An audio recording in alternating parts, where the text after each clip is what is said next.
सोचिए, पहाड़ों के बीच एक नदी सामान्य गति से बह रही हो और अचानक कुछ ही मिनटों में उसका जलस्तर कई मीटर ऊपर उठ जाए।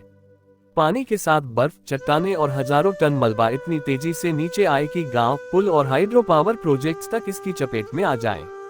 26 अगस्त 2026 को नेपाल के रसुवा, नुवाकोट और आसपास के इलाकों में सामने आए अचानक भीषण बाढ़ की घटना ने एक बार फिर हिमालय की बदलती परिस्थितियों को लेकर गंभीर सवाल खड़े कर दिए हैं। लेकिन आखिर यह बाढ़ आई कैसे? क्या ये सिर्फ भारी बारिश का नतीजा थी, या इसके पीछे ग्लेशियर, हिमस्खलन और अचानक बनी झील का बड़ा हाथ था? आइए पूरी घटना को आसान भाषा में समझते हैं। इस घटना की शुरुआत ऊंचे हिमालयी क्षेत्र में हुई बताई जा रही है, जो नेपाल चीन यानी तिब्बत सीमा के आसपास स्थित है। यहाँ ग्लेशियर का एक बड़ा हिस्सा अचानक ढह गया। इसके साथ भारी मात्रा में बर्फ, चट्टानें और पहाड़ी मलबा नीचे की ओर खिसका। यानी यह सिर्फ पानी की बाढ़ नहीं थी, बल्कि पानी के साथ भारी मात्रा में मलबा बहने वाला डेब्री फ्लो भी था। यही वजह है कि इसका विनाशकारी प्रभाव सामान्य बाढ़ की तुलना में कहीं ज्यादा हो सकता है। अब यहाँ कहानी और गंभीर हो जाती है। ग्लेशियर से टूटकर आए बर्फ और चट्टानों के मलबे ने लहेंडे नदी यानी लेंट खोला के प्राकृतिक बहाव को बाधित कर दिया। जब नदी का पानी आगे नहीं निकल पाया, तो पीछे की तरफ पानी जमा होने लगा। धीरे धीरे वहाँ एक तरह की अस्थायी झील बन गई। इसे आप एक प्राकृतिक बांध के पीछे जमा होते पानी की तरह समझ सकते हैं। लेकिन समस्या ये थी कि यह बांध मजबूत और स्थायी नहीं था। जैसे जैसे पानी जमा होता गया, अस्थायी बांध पर दबाव बढ़ता गया और फिर अचानक ये प्राकृतिक अवरोध टूट गया। इसके बाद जमा हुआ भारी मात्रा में पानी, कीचड़, बर्फ और चट्टानों का मलबा बेहद तेज गति से नीचे की ओर बह निकला। इस तरह की घटना को ग्लेशियल लेक आउटबर्स्ट फ्लड यानी GLOF या उससे जुड़े अचानक जल सर्ज के रूप में समझा जाता है। यानी कुछ ही समय में शांत दिखने वाली नदी एक बेहद शक्तिशाली जल प्रवाह में बदल गई। इस तेज बहाव का असर नीचे की ओर मौजूद नदी तंत्र पर भी पड़ा। भोटेकोशी और त्रिशूली नदियों में अचानक पानी और मलबे का दबाव बढ़ गया। जलस्तर तेजी से ऊपर उठने लगा और नदी के रास्ते में आने वाले कई इलाकों पर इसका असर पड़ा।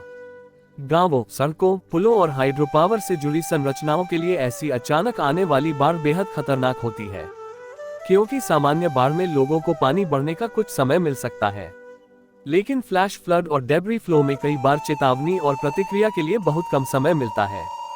योजक चिन्ह, योजक चिन्ह, योजक चिन्ह। लेकिन सबसे बड़ा सवाल, ग्लेशियर इतना कमजोर क्यों हो रहा है? यहाँ आता है क्लाइमेट चेंज यानी जलवायु परिवर्तन का मुद्दा। हिमालयी क्षेत्र में बढ़ता तापमान ग्लेशियरों और बर्फीले क्षेत्रों को प्रभावित कर रहा है। ग्लेशियरों के पीछे हटने, बर्फ के पिघलने और पहाड़ी ढलानों के अस्थिर होने से कुछ क्षेत्रों में अचानक बाढ़ और ग्लेशियल झीलों से जुड़े खतरे बढ़ सकते हैं।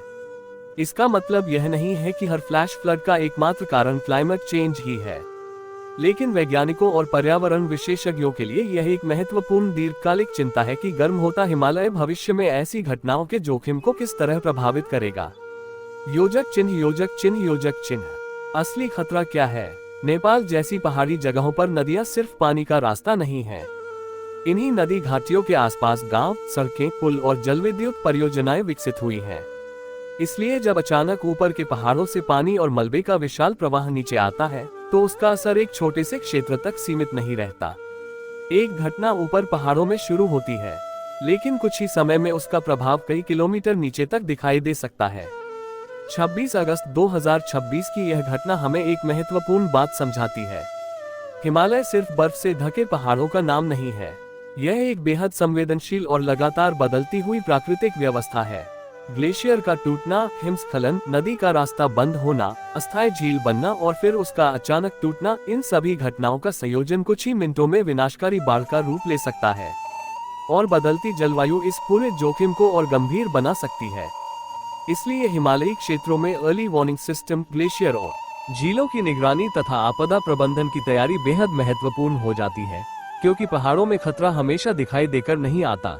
कई बार वो बर्फ के नीचे बन रहा होता है और कुछ ही मिनटों में तबाही बनकर सामने आ जाता है। अगर आपको ये जानकारी उपयोगी लगी हो, तो वीडियो को लाइक करें, चैनल को सब्सक्राइब करें और ऐसी ही महत्वपूर्ण घटनाओं को आसान भाषा में समझने के लिए हमारे साथ जुड़े रहें।